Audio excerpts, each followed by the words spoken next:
Great. Okay.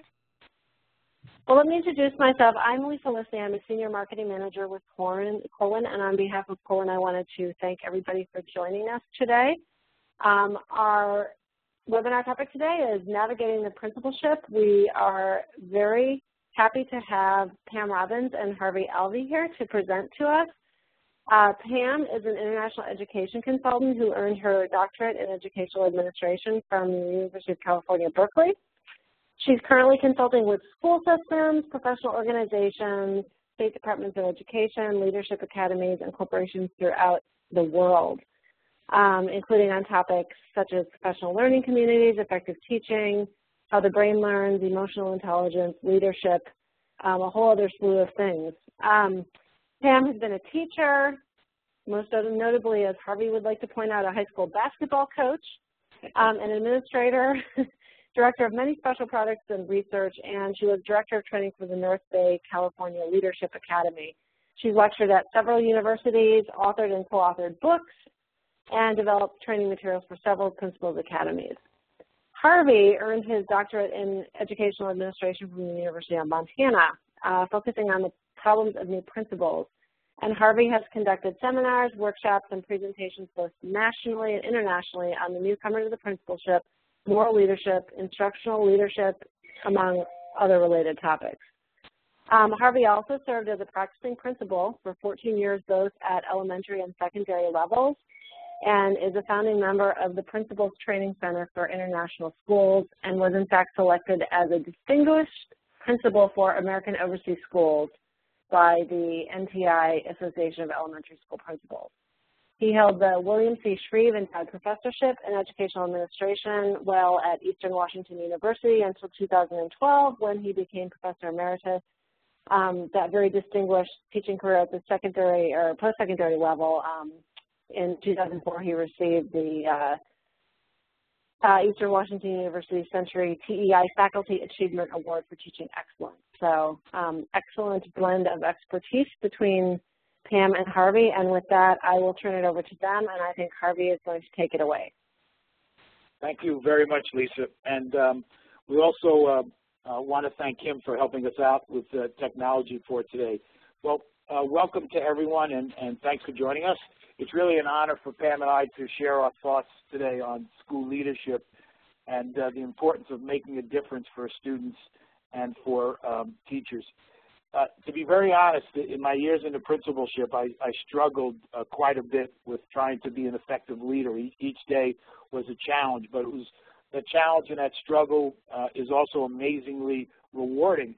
And that's why we selected the title for today, Navigating the Principalship, because as we know with navigating, it could go really well, and we could also have some really difficult moments.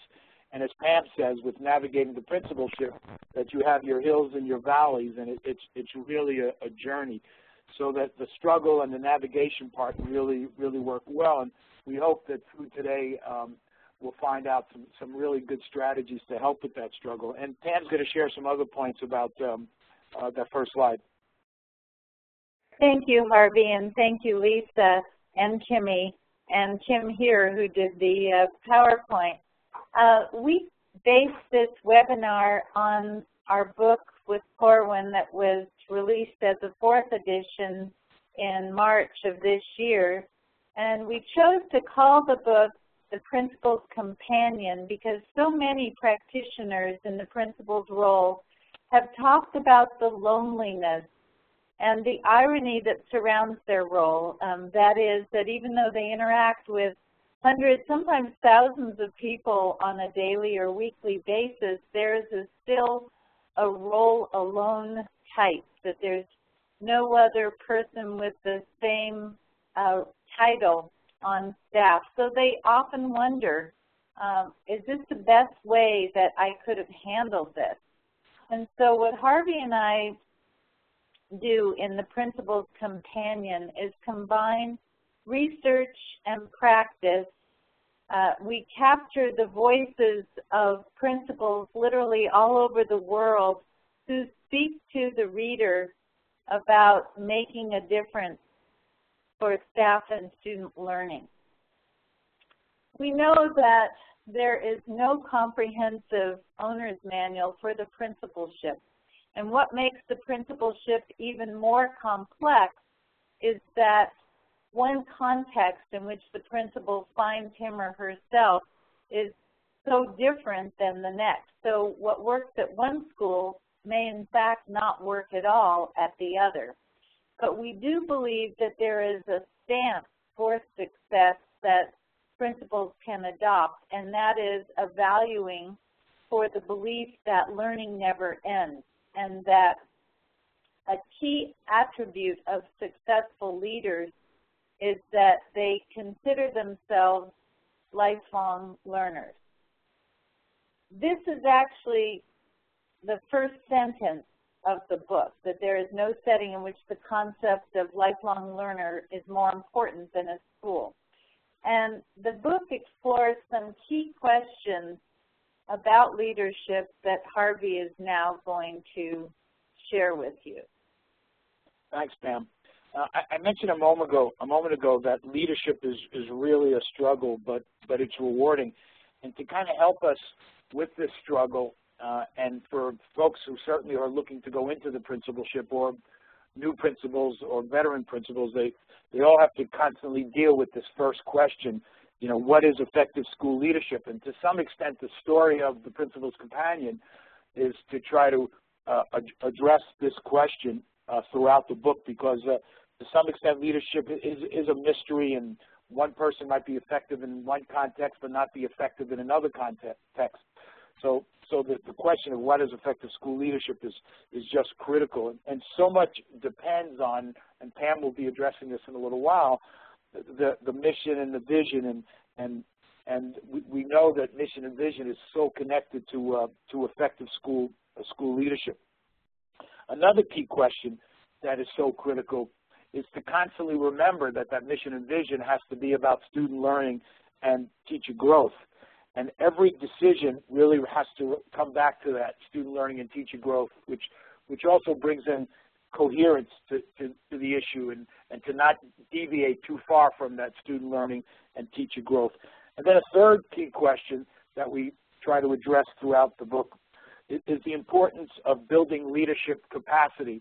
And so when we talk about helping others become more effective leaders, we can't overstate that particular point, because with today's overwhelming responsibilities, with the Common Core standards, with the new teacher evaluation forms, with addressing issues of social justice, with making sure we address the different gaps, for example, it's so important that we embrace the leadership around us, and as much as possible help others become effective leaders too. So we can't overstate that particular point about building leadership capacity in others. And now Pam wants to address a related point, and she's going to get a key quote there, and then touch on the agenda, and also talk about how we're going to use the chat box from a logistical standpoint. Thanks, Harvey. And as Harvey said, building the capacity of others to share leadership roles is a vital function of the school leader. And Alan Heyman, a colleague of ours who was with the Department of Defense Education Equity Division, once said, real leadership is what you leave behind. And he said that as a principal and then as a leader of principals, he always reflected on, what do I want the child's experience who comes to this school to be like in the future?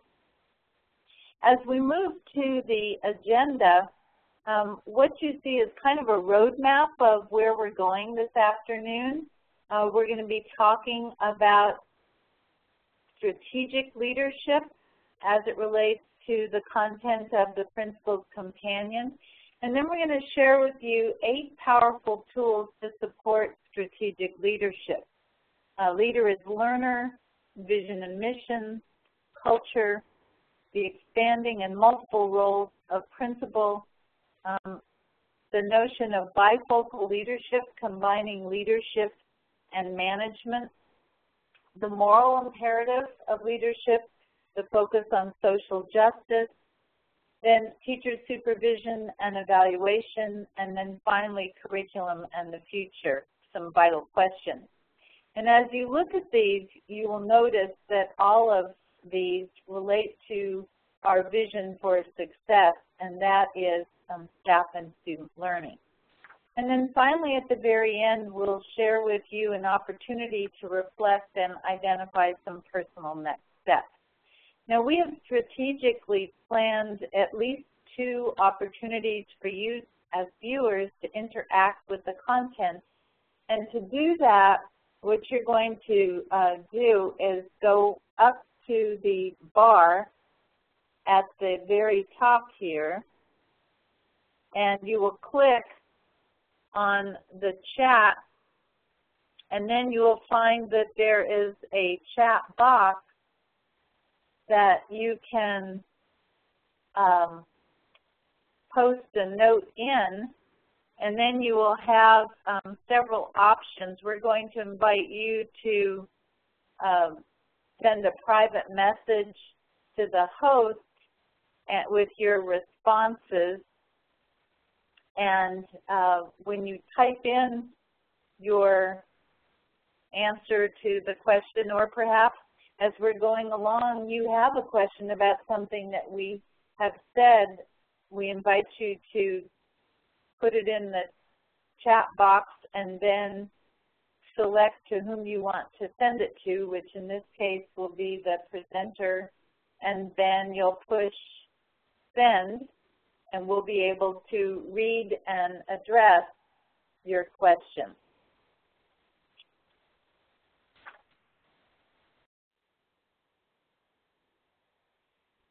Okay. So Harvey, would you like to share with us about strategic leadership? Great. Thank you, Pam. This particular point on strategic leadership is kind of a theme that runs through the whole Principal's Companion, because we're constantly trying to come up with practical, short-term strategies that can be used, or ideas that one might use as a school leader, but those short-term strategies are always connected to the long-term ideals in terms of the mission and vision. So the notion of theory and practice and practical and vision are kind of critical pieces here. And again, always keeping the eye on the prize, always, where at the end of the first sentence, where it says defined by student, the slide says defined by student and teacher success. So it's really very intentional. Now, of course, strategic leadership takes time. There are no quick solutions. If you move too fast, it's really going to slow you down. In fact, Peter Senge in the 5th discipline points out that faster is really slower. And that happens if we forget to keep our eyes on the ideal. So we can't stress that point enough. A really good example would be if, as a school leader, we want to emphasize the importance of personalization from a short-term standpoint. It's critical to talk about what we could do, for example, in a high school in between periods to make sure we get in the hallway, or in an elementary school to make sure we're out where the buses are, not just as a supervisory responsibility or as a management responsibility, but to talk to the kids, to really stress the long-term vision of personalization. So it's important to keep both of those things in mind at the same time. And of course, you can't, as I said a moment ago, you really can't rush it. If you want to be successful, it's going to take time, and trying to see instant success is highly unlikely. So as Pam said a moment ago, there are 8 tools that we want to stress today, and they all relate to this notion of a strategic leadership. And as you can see in this particular slide, metaphorically, we have a chessboard here. And the reason why we're using this chessboard in terms of strategic leadership is that when we look at a chessboard, you have to kind of look. You're almost looking at a landscape, and you're surveying a landscape, and you have to think about your long-term vision, how you're going to accomplish the goals that you want to pursue. And so this notion of the landscape certainly also lines up with our beginning title, where we talked about the notion of navigating. And when you think about the young chess player, of course, the young chess player watches the chess master and is learning from that master. So the whole notion of becoming a better player relates to the idea of learning from others. And this really ties in very well to our first key point regarding the strategic leadership. And Pam and I cannot overstate the importance of this particular strategy, the idea of the leader as learner. We can't overstate it enough. And I can tell you from my own career as a school principal, especially when I went from a high school principal to an elementary principal, if I did not embrace the notion of leader as learner, I would have been very unsuccessful. And as we note in the Principal's Companion, one of my first experiences as a new elementary school principal was I said to the faculty, you know, I'm going to have a lot of questions about elementary school, even though I've taught it a long time ago. I haven't taught it recently, and so I really appreciate if you folks would help me with some of the questions that I have as I go through your classes, and for example, asking about different kinds of math manipulatives. And there were some teachers that told me later on that because I embraced that questioning attitude, it helped. And although I made lots of mistakes along the way, the notion of leader as learner was really very, very important. So it's not a touchy-feely notion. We know that when we look at the research on effective leaders, as Warren Bennis notes, effective leaders are great askers of questions. And if we look at the last sentence in that slide, thus when principals ask questions and solicit ideas, they are not revealing a weakness or ignorance, but a strength, the desire to learn. And ironically, today, again, when we look at the initiatives and the mandates that principals have, whether one is an aspiring principal taking classes in leadership right now, or a new principal or a seasoned principal, being a learner is so critical. The new teacher frameworks that are out there, how the Common Core State Standards work, how the PARC or Smarter Balance or other assessment systems work. If you're not willing to be a learner, it's just not going to happen. So this isn't just a strategy, it's a survival technique. And a key part of that, as we've said, is keeping your eye on the big picture. And regarding the big picture, we get into the vision and mission, which Pam is going to pick up on. You know, when Harvey and I do workshops, we often ask, how do you know when you are in the presence of a leader? And it's really difficult to come to consensus about how to measure successful leadership. But one of the things we know is that there's almost universal agreement that success in carrying forth the mission and vision of an endeavor should really be the primary gauge of leadership success. And as we talk about mission and vision, it gives us a focus for our actions. And in the Principal's Companion, we talk about two different kinds of vision. First of all, the personal leadership vision. And this is really made up of a leader's core values and beliefs, what he or she holds sacred.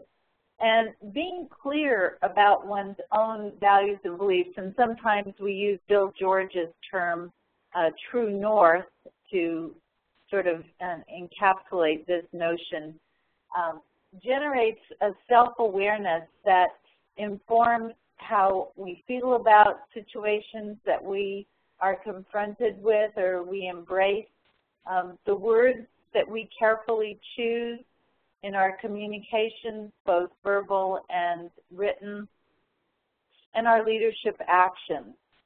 It also clarifies the leader's expectations of him or herself and others about what they need to do to foster staff and student learning.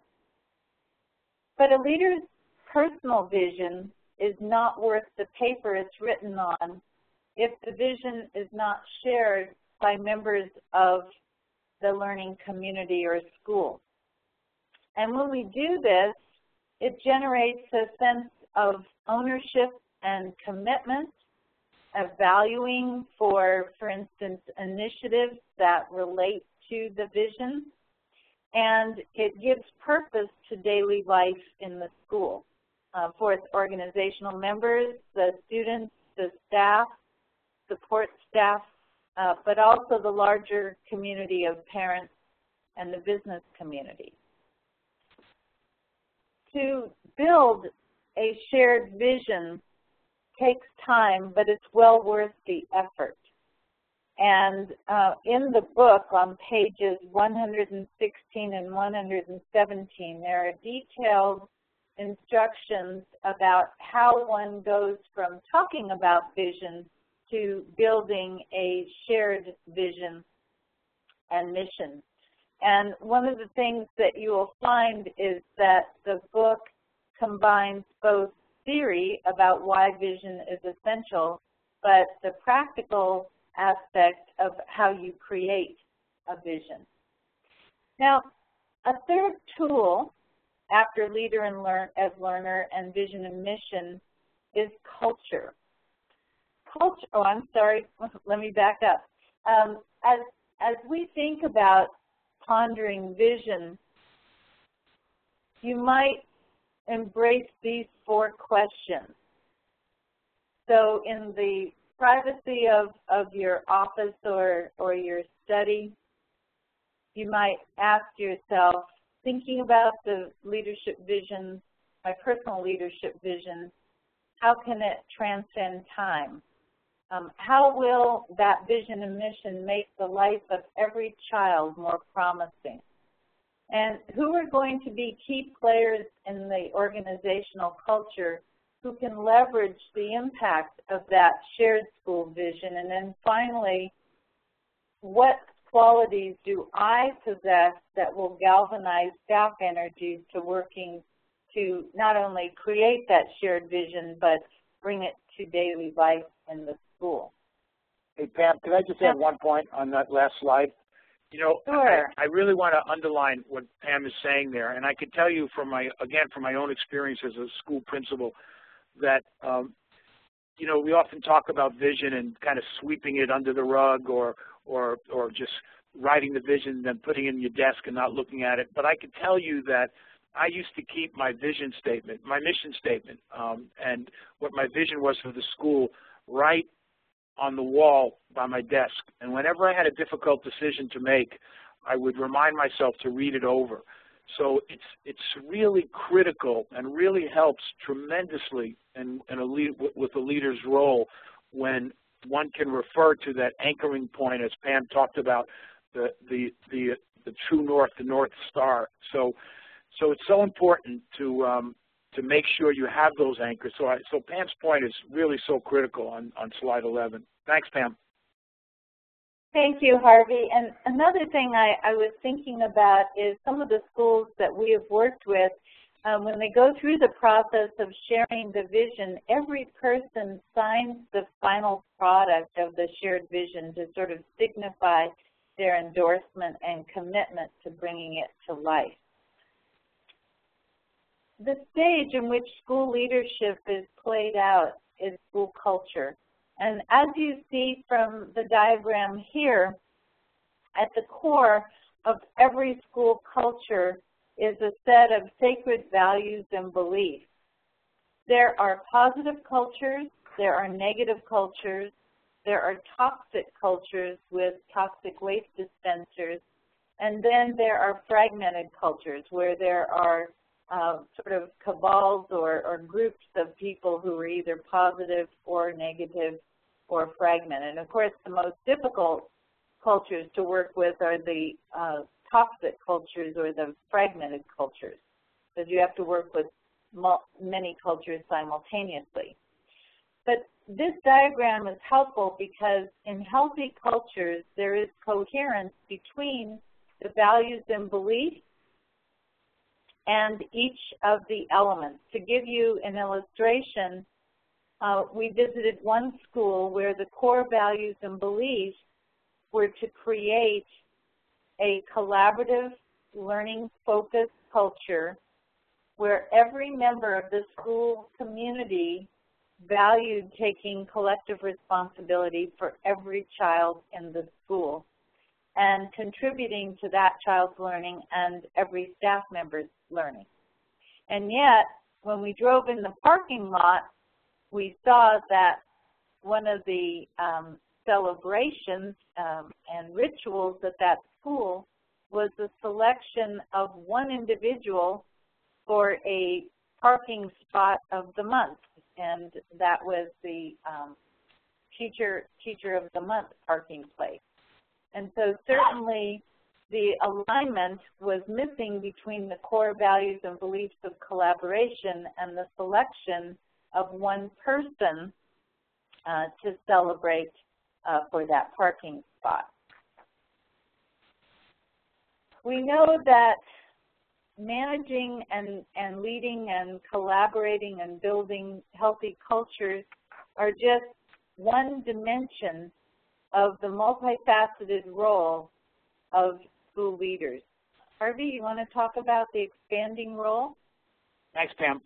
Yeah, this is a really interesting issue that we address in the new edition of the Principal's Companion, and we were excited about this section because as we read much of the research from the last 4 or 5 years, one of the issues that really percolated up was that not only are the 6 ISLIC standards critical, and today we call the ISLIC standards, instead of saying ISLIC, we talk about them as the Educational Leadership Policy Standards, which were originally published in 2008. Not only are those standards critical in relation to mission and vision, school culture, instructional leadership, the importance of the ethical issues and community, but we have to actually go beyond that. And one of the documents that was representative of this was the work of the Wallace Foundation. And on page 111 in the Principal's Companion, we talk about that in particular. And the Wallace Foundation work also talks about the importance of vision and the importance of culture and climate and the importance of improving instruction, but they kind of take it a little bit further, and they address the issue of cultivating leadership in others, which is a really important theme that we stress in the book, and we've touched on a little bit already with the third question on the third slide. But they also talk about the importance of management. And what's so interesting about that is that traditionally management has kind of taken a secondary role to the notion of leadership. Leadership was always on top and management was always considered like secondary. But now we're learning to embrace both.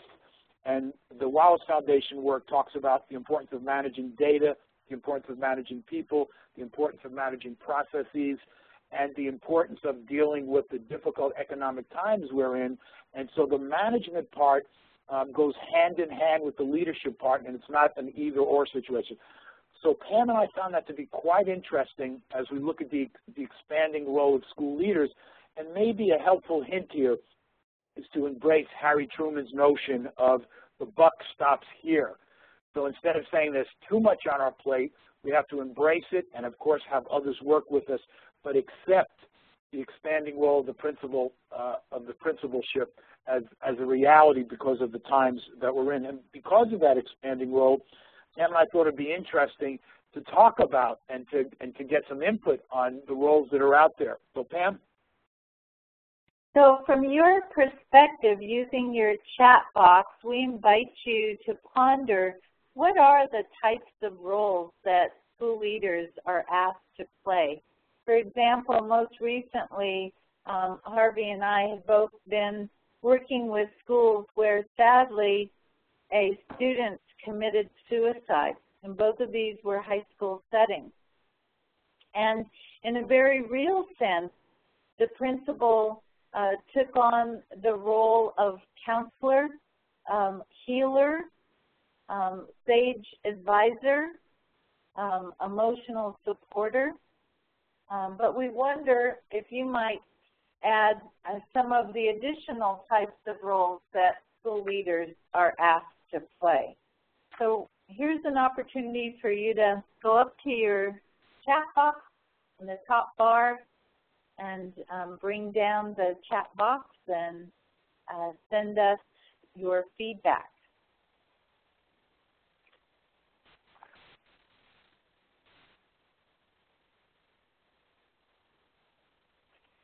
I'm noticing that one of our viewers talks about the principal as mediator.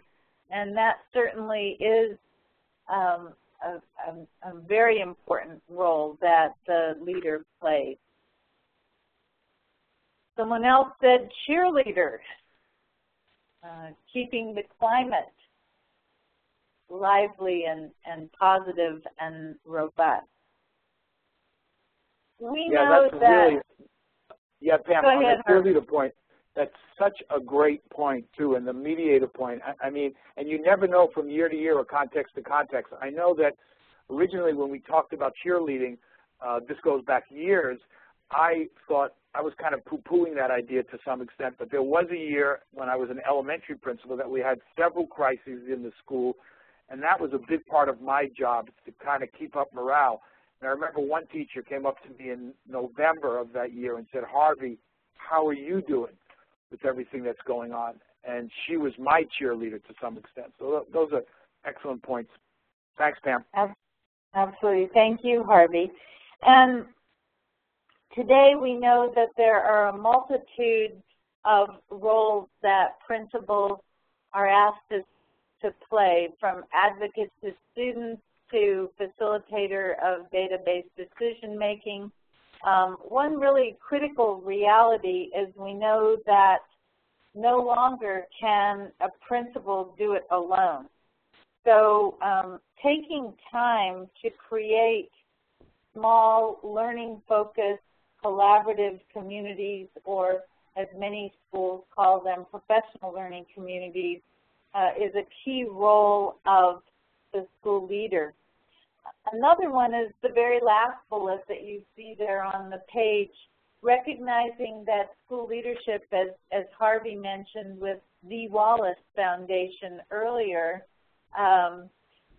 making sure that we exercise management skills to coordinate human and material resources that are focused on accomplishing the mission and vision of the school.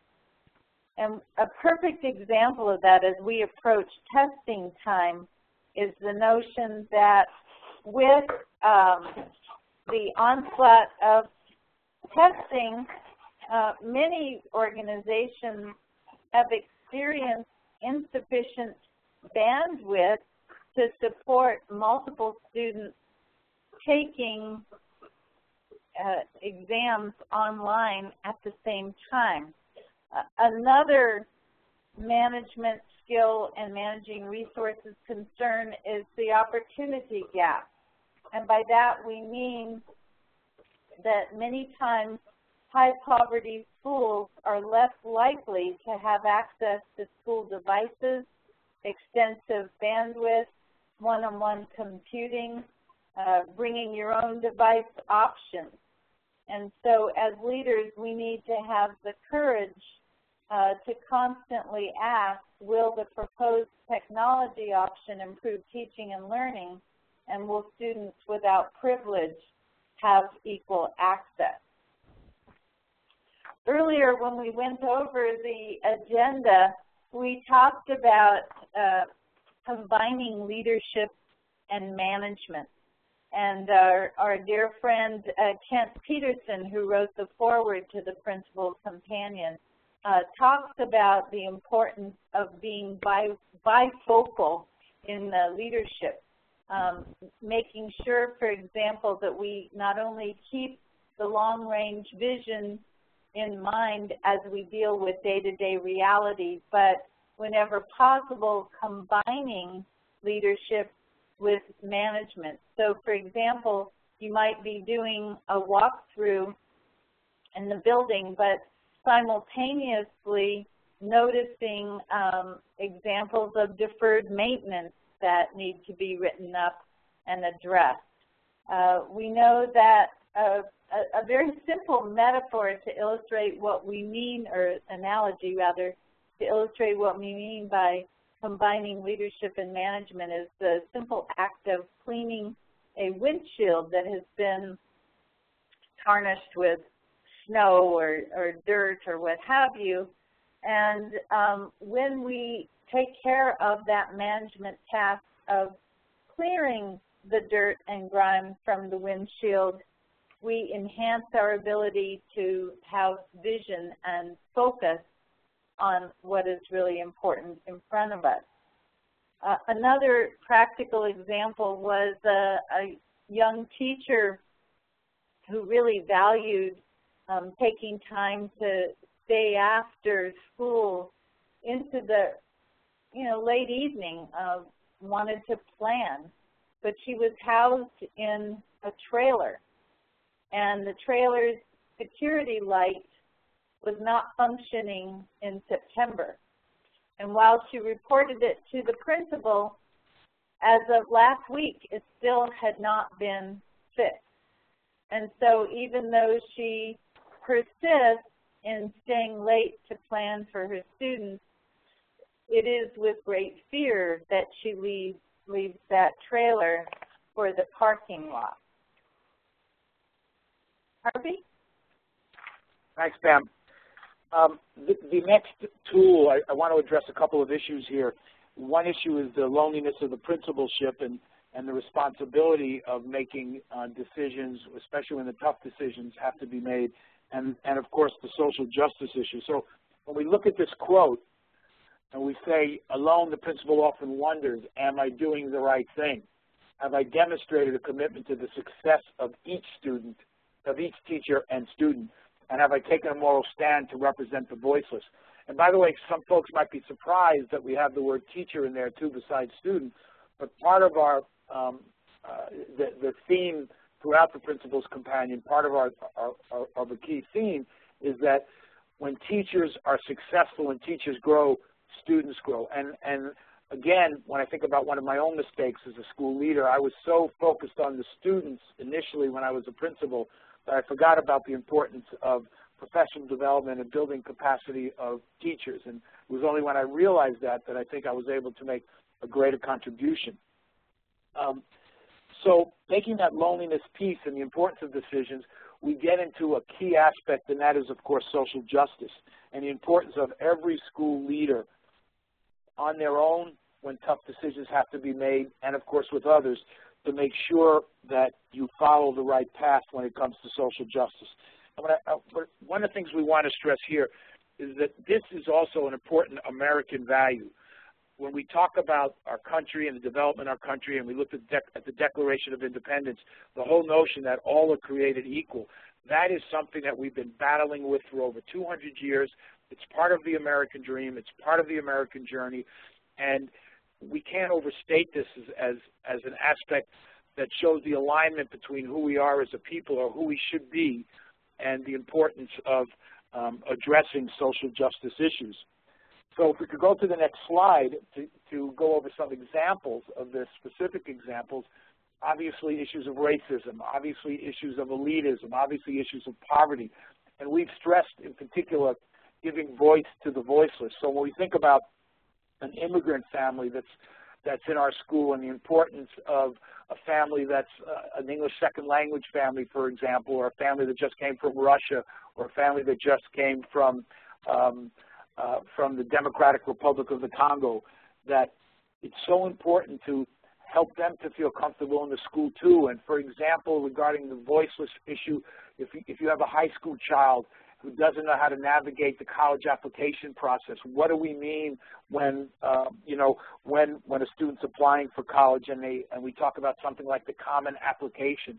Well, giving voice to the voiceless means helping them with those particular kinds of responsibilities. So this isn't just something that is important because it's popular. It really gets at the essence of who we are as a people. And of course, we all know that the issue of bullying is a tremendous issue in schools today that we're trying to battle. And so when we think about different strategies there, it's, again, thinking about the long-range vision. This relates so much to who we are as a school and what we are. So talking about the voiceless then, the previous slide, if we go back 2 slides, Pam, yeah, the student who's by himself, and are we noticing that student? And the next slide where we have the student who might, look through the fence at the other students who are having fun and playing together. And then thinking about the student who's bullied and how it's so essential that we address these issues from a social justice standpoint.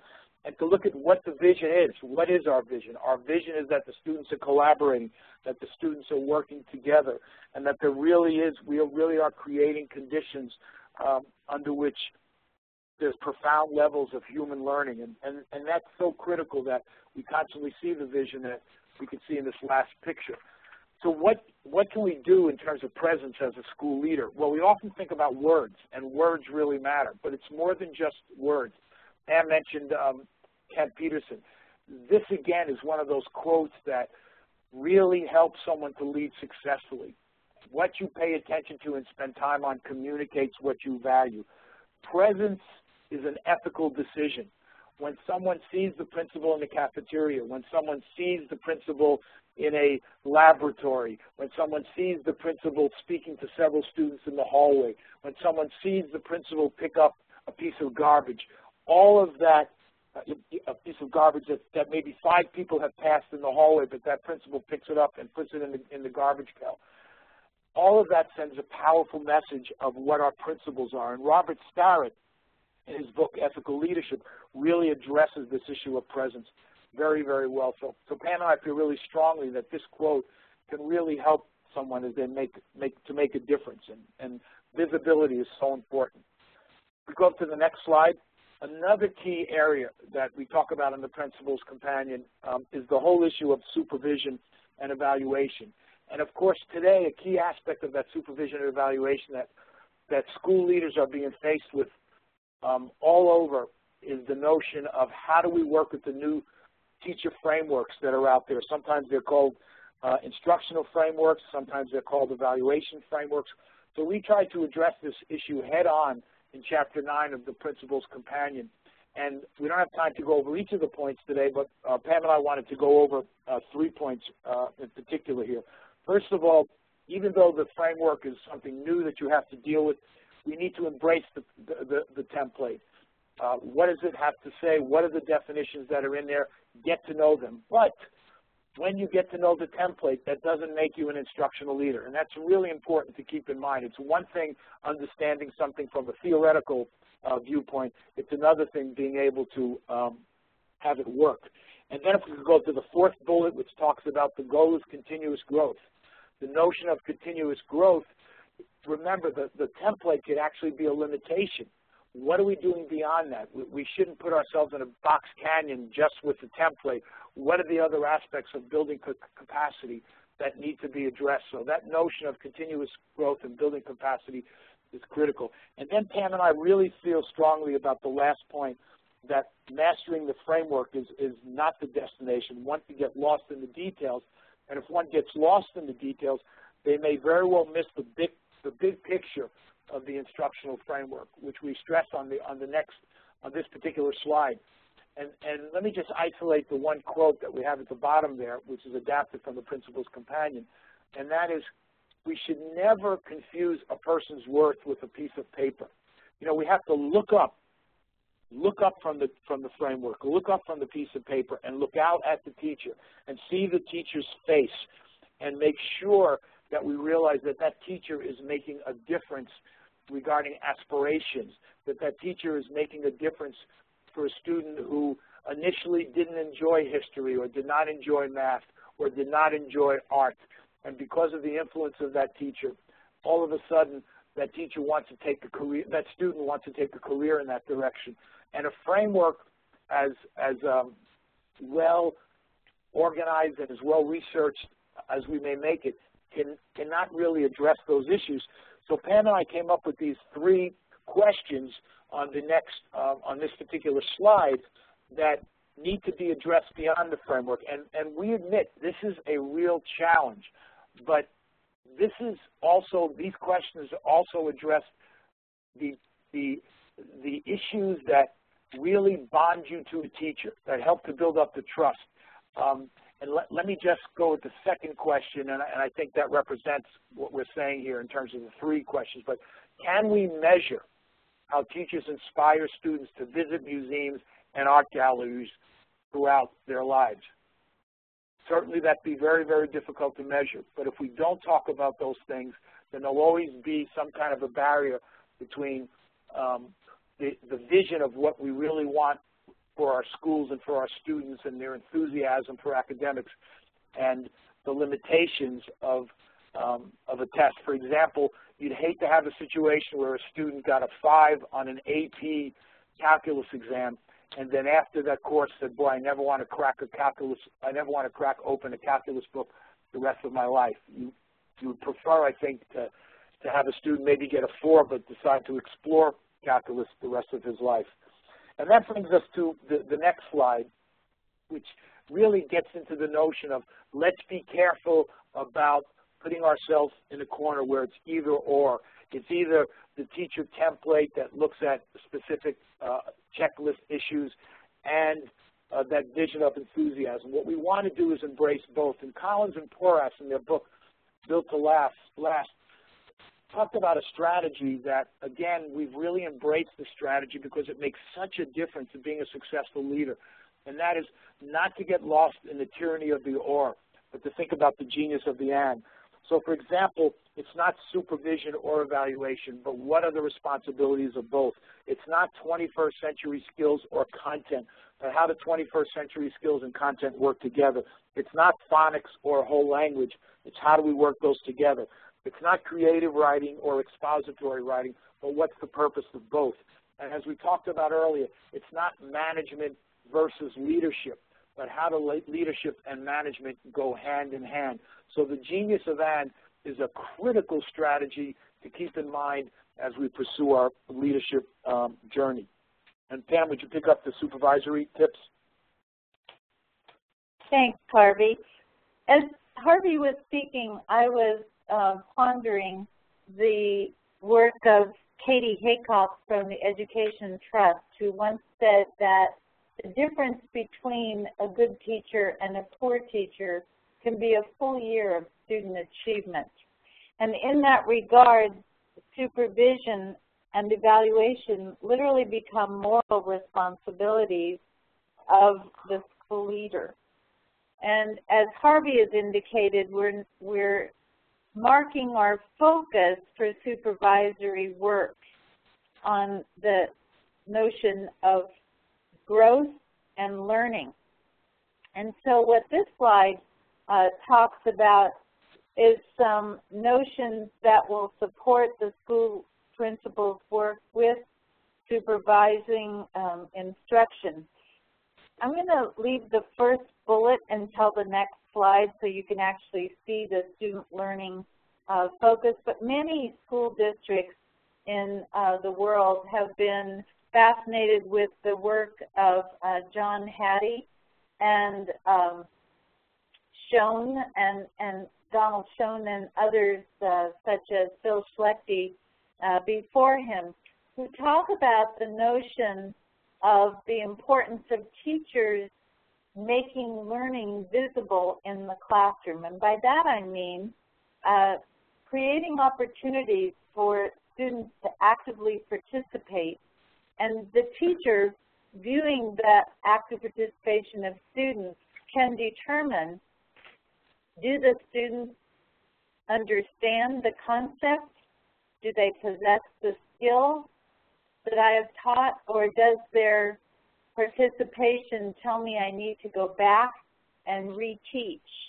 And if in the middle of a lesson that you are supervising, a teacher learns from student feedback that kids are not ready, it's important that that teacher doesn't pursue the lesson plan as discussed in the pre-conference, but rather backs up and does what the student behavior suggests is necessary in terms of teaching next steps.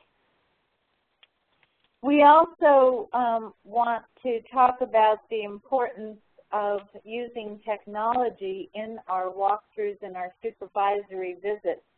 In the Apple App Store, there is an app called Vadir, which allows the supervisor, or really the peer coach for that matter, to video short clips and then code them according to areas of focus that have been mutually agreed upon by the teacher and the observer. So, for example, you could go back and code higher order thinking if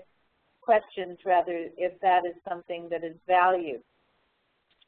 And then finally, the importance of using student work to inform decisions about student learning. The next slide really was Harvey and my effort to put everything that is essential to successful student learning, which you see there in the box in the middle, on one page. And we believe that the circles surrounding successful student learning hold promise in terms of contributing to student learning. So we know, for example, that emotion drives attention and attention drives learning. So in the top left box, you see everything that we need to compose a healthy class environment. On the right, you have aspects of curriculum that we need to consider in our supervisory work, along with, it's not just the what, but the how the what is delivered, which you see in the circle under the heading Instruction. And because today's assessment informs tomorrow's instruction, we have that final circle on assessment. And what we mean to infer with this graphic organizer is that as we supervise, this template or this model can be helpful in giving us guidance on what we want to look for. Several principals have said to Harvey and me, you know, I don't have a faculty meeting anymore unless it addresses one of the elements on this student learning nexus.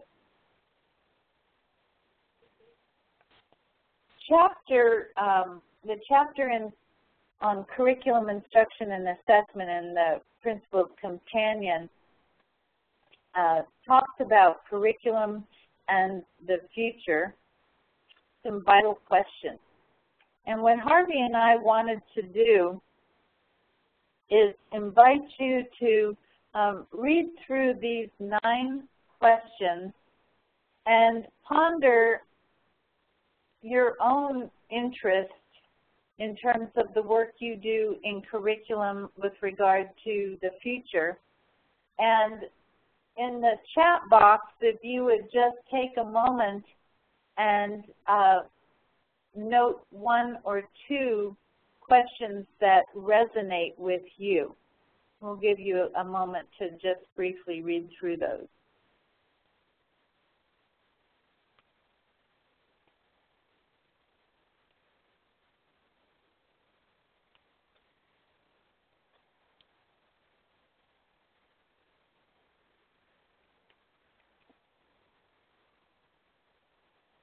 Harvey, I see one person is interested in question 4.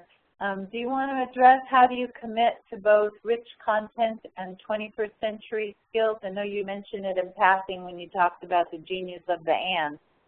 Yeah, let me back up for just 1 second before I address it. As Pam mentioned, you know, we selected these questions as vital questions, and we really look at these as kind of universal questions for the future. It's so hard to figure out, you know, where we're going to be in 4 or 5 years regarding a particular initiative, but these questions will be timeless. And so we raise them because they'll be so important for school districts to look at. And I think question number 4 that someone raised is a great example of that. And here, again, you know, in terms of addressing this, the genius of the and is critical. That the trap is to say, let's just do 21st century skills. Let's just talk about collaboration. Let's talk about financial literacy, media literacy, the importance of creativity, and then to forget about content. And the trap on the other side with content is just to memorize certain facts. You know, the Gettysburg Address was on November 19th, 1863. But to forget what was the Gettysburg Address about, and how does the Gettysburg Address give us key points that relate to 21st century skills, like what do we mean by vision of the future? So it's a great example of the importance of the genius of the and not getting hung up going one direction or the other. And Harvey, you've touched on this, but another viewer has mentioned question number 8, will teaching to the test become the dominant factor as we move forward with Common Core state standards? Yeah, and just commenting on that, the concern, of course, is that if we're just teaching to the test, that we may be emphasizing, instead of higher level skills, we may be emphasizing skills that work for the test, but don't do a student much good when we talk about college and career. And so it's really, that kind of gets into a moral issue. And of course, one of the concerns is regarding question number 8, is that there is the notion that Common Core state standards relate 100% to the testing, and it's really important to separate standards from the assessment. Of course, they're connected if you want to know about accountability. But if people have concerns about the testing issues regarding, let's say, the national consortiums that are out there, the regional consortiums with PARC and Smarter Balance, that's one issue. Common Core state standards is another issue. And so both of those need to be considered, and it is very, very complicated. Thanks, Harvey. And still another one of our viewers indicated number 9, will our concern with curriculum content diminish the importance of personalization and making connections with students? And I'm reminded of the late Elliot Eisner's comment that our job is not to help kids be successful in school. Our job is to help students be successful in life. And certainly when teachers take time to personalize the curriculum, not only is there a greater connection with content for that student, but we also find that that content is more memorable for the student. And when we do make connections with our students, we also give them something very important, and that is that acknowledgement and sense of self-worth that we know is critical to emotional intelligence, that life skill. Harvey, anything you want to add to that? Well, just that number 9 is another great example of the power of the genius of and, because you could really get hung up with, gee, do I have to spend more time on content and not concern ourselves with the student, when obviously, you know, both are so important. Absolutely. Okay, and we know that there are a lot of advertisements for quick fixes that are very tempting, given all that we have to do as leaders. But as H.L. Mencken once said, for every complex problem, there is an answer that is clear, simple, and wrong. And so as we close today, we want to offer 2 questions to guide your reflections every day as you go home. And that is, when our school goes home at night, can we say, on this day, each student was affirmed? That's a question that a principal once said he asked himself as he drove home from the school every day. And then finally, did the students' experiences lead to learning and, much more importantly, or just as importantly, I should say, a sense of well-being?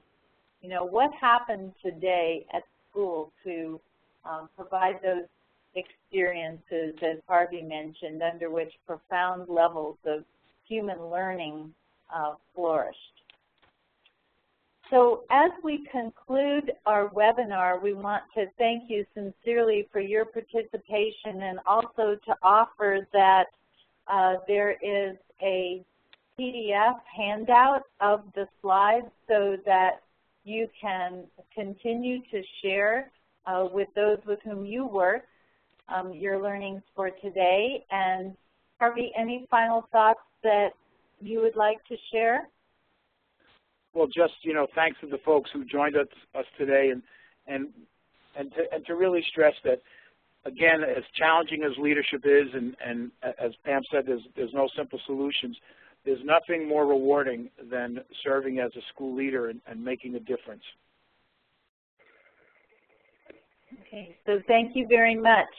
And you can get that handout by contacting Corwin or by contacting us, and we'll put the emails on the front page there for you to copy should that be easier for you. And thank you very much, and wishing you best on the journey.